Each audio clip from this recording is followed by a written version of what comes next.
الحمد لله نحمده ونستعينه ونستغفره ونؤمن به ونتوكل عليه ونعوذ بالله من شرور أنفسنا ومن سيئات أعمالنا من يهده الله فلا مضل له ومن يضلله فلا هادي له وأشهد أن لا إله إلا الله وحده لا شريك له وأشهد أن سيدنا وسندنا ونبينا ومولانا محمدا عبده ورسوله صلى الله تعالى عليه وعلى آله وأصحابه وبارك وسلم تسليما كثيرا. أما بعد فأعوذ بالله من الشيطان الرجيم. بسم الله الرحمن الرحيم. يا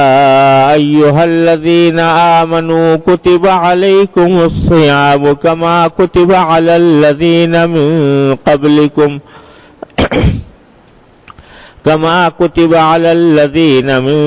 قبلكم لعلكم تتقون.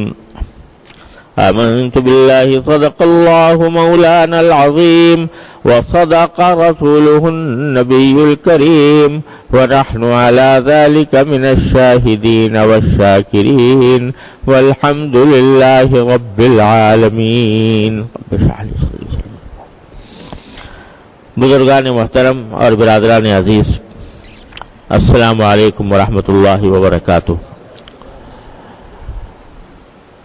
اللہ تبارک و تعالی کے فضل و کرم سے رمضان کا مبارک مہینہ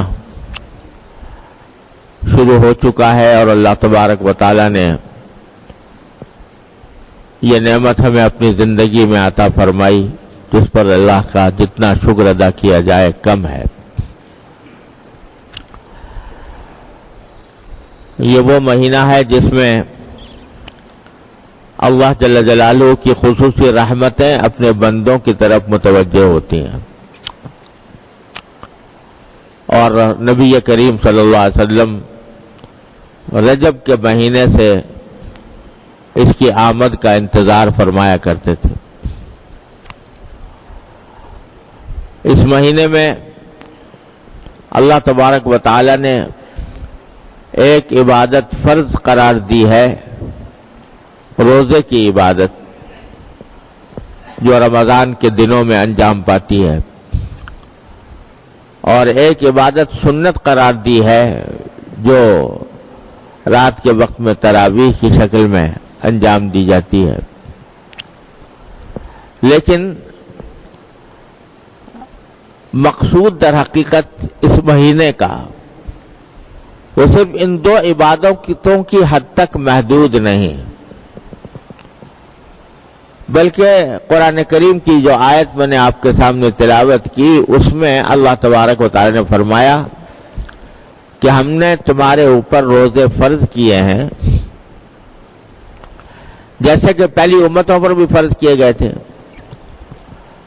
اور اس فرضیت یعنی روزوں کی فرضیت کا مقصد یہ بتایا کہ لعلکم تتقون، تاکہ تمہارے اندر تقوی پیدا ہو. روزہ رکھوانے اور روزے کی فرضیت کا بنیادی مقصد اور اس کی حکمت، اس کا فائدہ قرآن کریم نے یہ بیان فرمایا کہ تاکہ تمہارے اندر تقوی پیدا ہو. تو معلوم یہ ہوا کہ اس رمضان کے مہینے میں در حقیقت ہمیں آپ کو اللہ تبارک و تعالی تقوی کی ٹریننگ سے گزار رہے ہیں، کیونکہ تقوی کے معنی یہ ہے کہ آدمی کی دل کی خواہش کسی غلط کام کی طرف جا رہی ہو اور دل اس کے لیے مچل رہا ہو، لیکن اللہ تبارک و تعالی کے ڈر سے یا اللہ تعالیٰ کے محبت کی وجہ سے، اس کی خوف کی وجہ سے آدمی اس برے کام سے رک جائے، اس کا انعام تقویٰ ہے۔ تو اللہ تبارک و تعالیٰ روزے کے ذریعے ہمیں آپ کو اس تقویٰ کی تربیت دے رہے ہیں۔ کس طرح کہ جب بندہ روزہ رکھ لیتا ہے، کوئی مسلمان روزے کی حالت میں ہوتا ہے، تو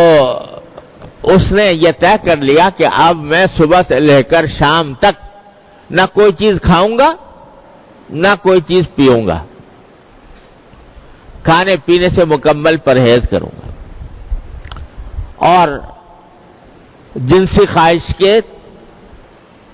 اگر جائز جو طریقہ ہے بیوی کے ساتھ اس سے بھی پرہیز کروں گا، یہ طے کر لیا۔ اب دن کا وقت آیا، گرمی پڑ رہی ہے شدید، اتنی شدید گرمی، اور اس میں بدن کو پانی کی ضرورت بھی ہے اور پیاس کی شدت بھی ہے، لیکن جب روزہ رکھ لیا ایک مسلمان نے تو چاہے پیاس کتنی شدید لگ رہی ہو، چاہے دل کا کتنا تقاضا ہو رہا ہو کہ میں ٹھنڈا پانی پی لوں، لیکن پیے گا نہیں۔ جو مسلمان روزہ رکھ چکا وہ کبھی پیے گا نہیں، کہے گا کچھ بھی ہو جائے، میرے خالق پہ کانٹے پڑ جائے، میری پیاس کی شدت سے برا حال ہو جائے، لیکن جب تک افطار کا وقت نہیں آ جائے گا میں پانی نہیں پیوں گا۔ یہ جو آدمی کے اندر جذبہ پیدا ہو رہا ہے کہ اتنی شدید خواہش ہے، اس خواہش کو اس نے مار دیا، کچل دیا اللہ کی خاطر، یہ تقویٰ ہے۔ آپ ذرا تصور کرو کہ کوئی مسلمان جو اس زمانے میں کھانے پینے سے اپنے آپ کو روکتا ہے، تو کون ہے جو اسے مجبور کر رہا ہے؟ اگر وہ اپنے کمرے میں فرض کرو تنہا ہے، کوئی دیکھ نہیں رہا، اور فریج میں بہت ٹھنڈا پانی موجود ہے اور پیاس کی شدت ہے، اگر وہ پانی لے کر پی لے وہاں سے تو کوئی دیکھنے والا اس کو دیکھ نہیں رہا، کوئی ملامت کرنے والا موجود نہیں ہے، کہے کہ تم نے کیوں پی لیا پانی؟ اکیلا ہے، تنہا ہے، کوئی دیکھنے والا نہیں ہے۔ لیکن اگر مسلمان ہے، روزہ رکھ چکا ہے، تو اس تنہائی میں بھی وہ اپنے دل کی اس خواہش کو پورا نہیں کرے گا کہ یہ علم نہیں، میرا روزہ ہے، روزے کی حالت میں پانی نہیں پیوں گا چاہے کتنی پیاس لگے۔ یہ جو انسان اپنے نفس کی خواہش کو دبا کر کچل کر روزے کو پورا کر رہا ہے، یہ تقویٰ ہے، یہ تقویٰ ہے۔ تو کہنا یہی مقصود ہے کہ ہم تمہیں روزے کے ذریعے تقویٰ کی ٹریننگ دے رہے ہیں۔ جس طرح تم روزے میں یہ کام کرتے ہو کہ دل مچل رہا تھا اور دل میں شدید خواہش پیدا ہو رہی تھی کہ میں ٹھنڈا پانی پی لوں، مگر نہیں پیا، اللہ کی وجہ سے نہیں پیا، اللہ تعالیٰ کی خوشنودی کی خاطر نہیں پیا، تو یہی صورتحال تمہیں دنیا کے ہر گناہ کے بارے میں کرنی ہے کہ وہاں کا کتنا دل مچل رہا ہو گناہ کرنے کا اور کتنی خواہش پیدا ہو رہی ہو، لیکن اللہ جل جلالہ کا تصور کر کے، اللہ تبارک و تعالیٰ کے حکم کا تصور کر کے، اس کے سامنے پیش ہونے کا تصور کر کے اپنے آپ کو اس گناہ سے بچا لو۔ دل مچل رہا ہے کہ میں اپنی آنکھ کا غلط استعمال کر کے کسی نامحرم کے اوپر دیکھ کر اور میں لذت حاصل کروں، دل مچل رہا ہے۔ آج کل اللہ بچائے جو لوگوں کے پاس موبائل ہیں، ٹیلی فون ہیں، کمپیوٹر ہیں، ان کے اندر نہ جانے کیسی کیسی تصویریں، کیسے کیسے فحش مناظر آتے ہیں، تو دل چاہتا ہے کہ ان کو دیکھوں، اور دیکھ کے مزہ لوں، لیکن اس وقت بھی وہی بات یاد کرو جو روزے کی حالت میں پیاس لگ رہی تھی مگر تم نے پانی نہیں پیا تھا۔ کیوں نہیں پیا تھا؟ اللہ کے ڈر سے نہیں پیا تھا، اللہ کے خوف سے نہیں پیا تھا، اللہ کی محبت سے نہیں پیا تھا، اللہ تعالیٰ کے سامنے پیش ہونے کے احساس سے نہیں پیا تھا۔ وہی بات یہاں کہ دل چاہ رہا ہے لیکن نہیں کروں گا، تو یہ تقویٰ ہے اور اس کی ٹریننگ دینی مقصود ہے۔ لہذا رمضان میں بات صرف اتنی نہیں ہے کہ روزہ رکھ لیا اور تراویح پڑھ لی، بلکہ اس میں ہر مسلمان کو یہ کوشش کرنی ہے کہ جب حلال چیزیں میں نے چھوڑی ہوئی ہیں اللہ کی خاطر، تو حرام چیزوں کو بطریقہ اولا چھوڑوں۔ بھئی کھانا عام حالات میں حلال تھا، روزے میں چھوڑ دیا، پینا عام حالات میں حلال تھا،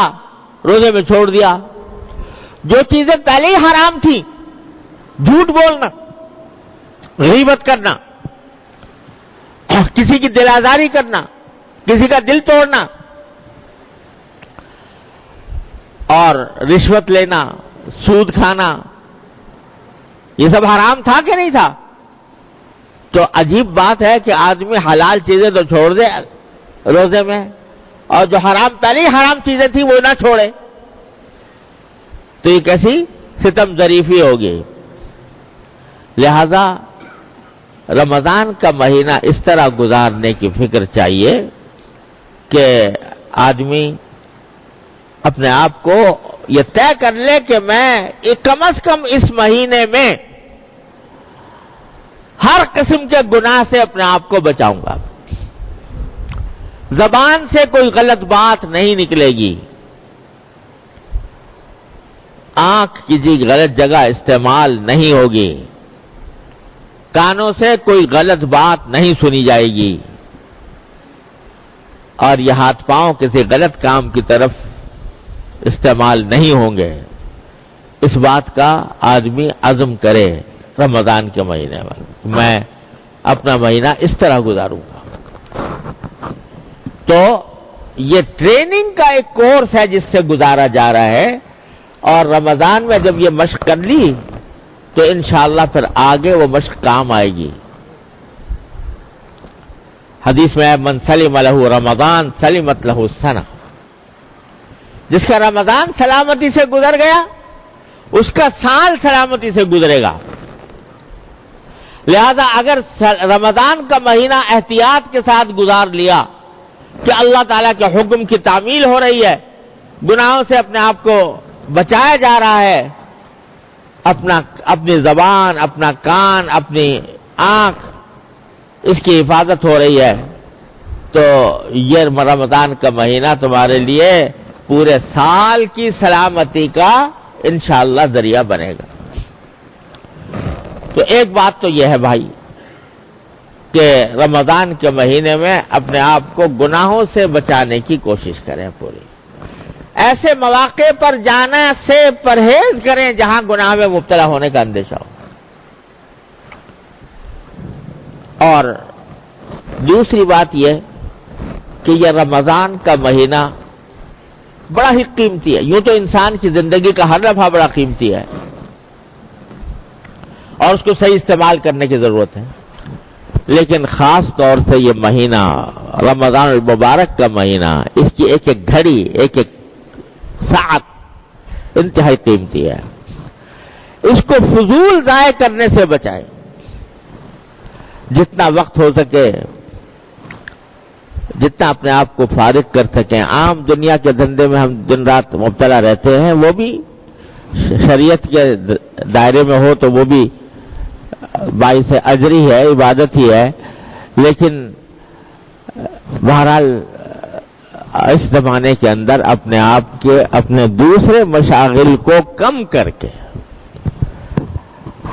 جتنا ہو سکے، جتنا کم کر سکے دوسرے مشاغل کو، زیادہ سے زیادہ وقت اللہ تبارک و تعالیٰ کی عبادت میں، قرآن کریم کی تلاوت میں،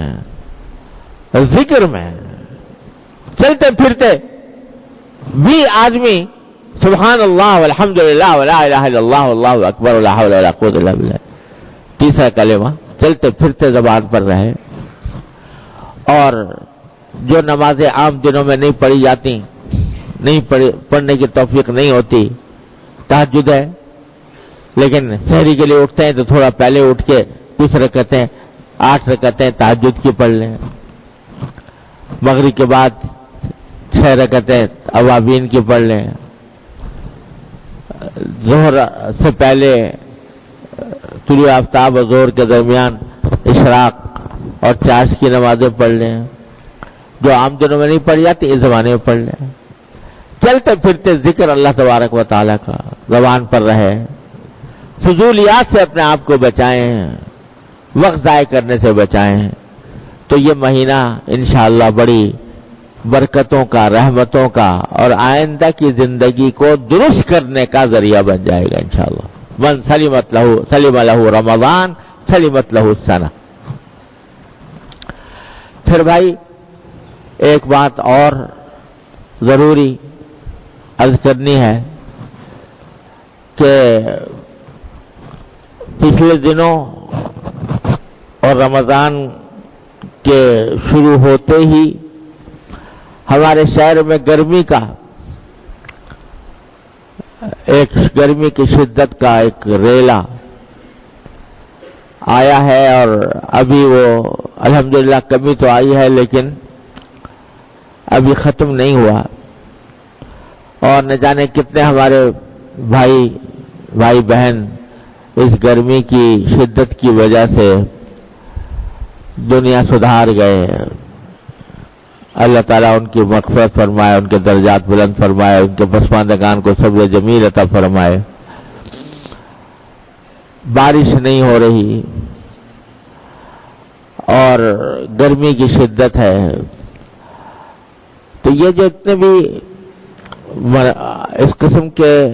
حالات پیش آتے ہیں تو ان حالات میں 2 باتیں سمجھنے کی ہیں. خاص طور سے یہ جو قحط سالی ہوتی ہے، بارش نہ ہونا، گرمی کی شدت ہونا، ان کی وجہ ایک تو بسا اوقات ہمارے اپنے گناہ بدعمالیاں ہوتی ہیں. اور قرآن کریم نے فرمایا ہے کہ جتنا تم زیادہ استغفار کرو گے، اللہ تبارک و تعالیٰ کی بارگاہ میں اپنے گناہوں کی مغفرت مانگو گے،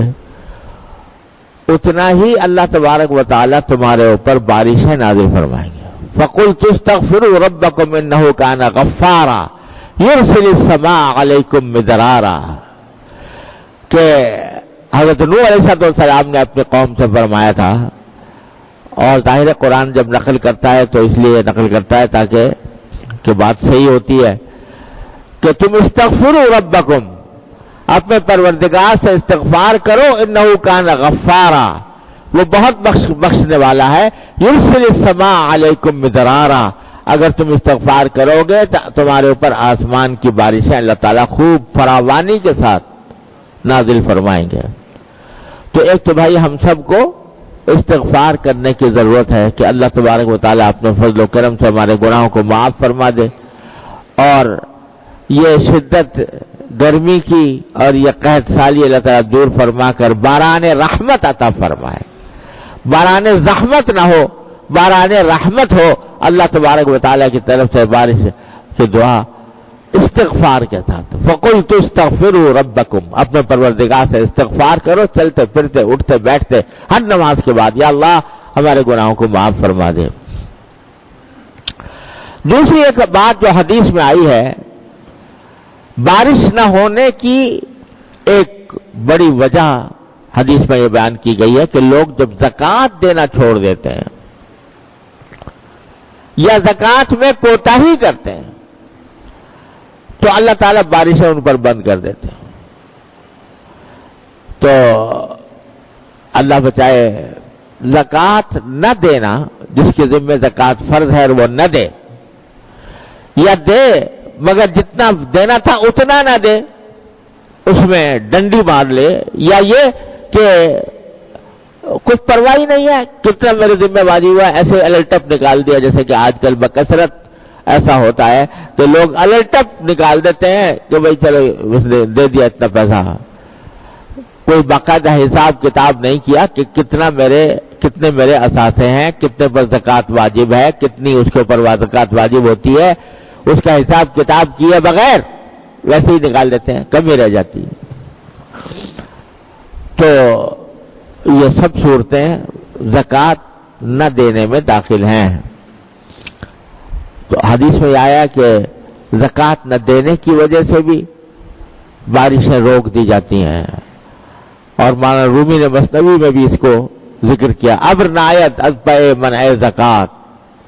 کہ جب کوئی زکوٰۃ دینا چھوڑ دیتے ہیں لوگ یا کچھ میں کوتاہی کرتے ہیں تو اس کی وجہ سے بارشیں نہیں ہوتی۔ تو بھائی اس کا بھی دھیان کرنا چاہیے، ہر مسلمان اپنا جائزہ لے کہ اس کے ذمہ زکوٰۃ فرض ہے کہ نہیں ہے، اگر ہے تو کتنی فرض ہے، اتنا ادا کرنے کا اہتمام کرے آدمی، تو اللہ تعالیٰ کی رحمت سے امید ہے کہ اللہ تبارک و تعالیٰ اپنے فضل و کرم سے عطا فرمائیں۔ تیسرے یہ کہ بارش کی دعا کرنا بھی سنت ہے، اس کے لیے ایک نماز بھی ہوتی ہے، نماز استسقاء، اور کبھی آپ نے نماز بھی پڑھی ہے اور کبھی بغیر نماز کے بھی دعائیں فرمائی ہیں بارش کی، جمعہ کے خطبے میں دعائیں فرمائی ہیں۔ حدیث میں آتا ہے کہ حضور اقدس صلی اللہ علیہ وسلم خطبہ دے رہے تھے نماز جمعہ میں، تو ایک اعرابی آ کر کہا کہ یا رسول اللہ ہمارے مویشی ہلاک ہو گئے ہیں، قحط پڑا ہوا ہے، پانی نہیں مل رہا، لوگ پیاسے ہیں، دعا فرما دیجیے۔ تو آپ نے اسی خطبے کے اندر ہاتھ اٹھا کر دعا فرمائی، اور دعا فرمانا تھا تو جو راوی حدیث کے وہ کہتے ہیں کہ اس وقت آسمان بالکل خالی تھا، کوئی بادل کا ٹکڑا نظر نہیں آ رہا تھا۔ جب سرکار دو عالم صلی اللہ علیہ وسلم نے دعا فرمائی تو اچانک گھٹا امڑی، اور نماز ختم نہیں ہوئی تھی، تو نماز ختم ہونے سے پہلے مدینے کا ہر پر نالا بہ رہا تھا۔ تو اللہ تبارک و تعالیٰ نے سرکار دو عالم صلی اللہ علیہ وسلم کے ذریعے یہ بھی تلقین فرمائی کہ استسقاء کا یہ طریقہ، یعنی نماز بارش کی دعا مانگنے کا خطبہ جمعہ کے اندر، تو آج انشاءاللہ ہم اس پر بھی عمل کریں گے اللہ نے چاہا۔ اور آپ سب حضرات سے بھی درخواست ہے کہ اللہ تعالیٰ سے دعا مانگیں۔ لوگ شکایتیں، لوگ منہ پر یہ بات تو بھائی سب گرمی پڑ رہی ہے، لوگ مر رہے ہیں، لیکن اللہ تعالیٰ کی طرف رجوع تو کر لو تو یا اللہ گرمی پڑ رہی ہے، اپنے رحمت سے اس کی شدت میں کمی فرما دیجئے، یا اللہ موسم اچھا کر دیجئے، یا اللہ بارش عطا فرما دیجئے، دعا مانگو اللہ تبارک و تعالیٰ سے، استغفار کرو۔ تو یہ سب کام کرنے کے ہیں، اور اللہ تبارک و تعالیٰ کی رحمت سے امید ہے کہ اگر مسلمان اس طرف متوجہ ہوں گے تو انشاءاللہ یہ صورتحال جو ہے وہ بدلے گی۔ اس کے علاوہ ہمارے کچھ ڈاکٹر صاحبان نے اور علماء کرام نے مل کر ایک کچھ ہدایت نامہ بھی تیار کیا ہے، وہ اس لیے کہ اس موسم کے اندر بہت سے ہمارے بھائیوں کو بہنوں کو بیماری کا سامنا کرنا پڑا، تو وہ بیماری اس سے بچاؤ، اور اگر خدا نہ کرے کسی کو ہو جائے تو اس کے لیے کچھ ہدایات مرتب کی ہیں۔ تو یہ جو بیماری ہے اس کو سن اسٹروک کہتے ہیں، یعنی سورج کی دھوپ کا حملہ۔ اس کی ابتدائی علامات میں سے ایک یہ ہے کہ جلد خشک اور گرم ہو جاتی ہے، پسینہ آنا بند ہو جاتا ہے، جس کی وجہ سے جسم کو خود کو ٹھنڈا نہیں کر پاتا، سانس لینے میں دقت ہوتی ہے، تیز سانس لینے کی وجہ سے سانس پھولنے لگتا ہے، جسم کا درجہ حرارت، دل کی دھڑکن دونوں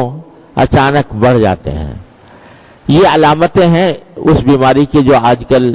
بہت سے لوگوں کی جس میں جانے گئی ہیں۔ اس کی احتیاطی تدابیر یہ ہے کہ خود کو دھوپ اور گرمی سے بچائیں، اپنے کام صبح یا شام کے وقت کرنے کی کوشش کریں، تیز دھوپ میں باہر نہ نکلیں، اور اگر جانا بہت ضروری ہو تو سر کو ڈھانپ کر نکلیں،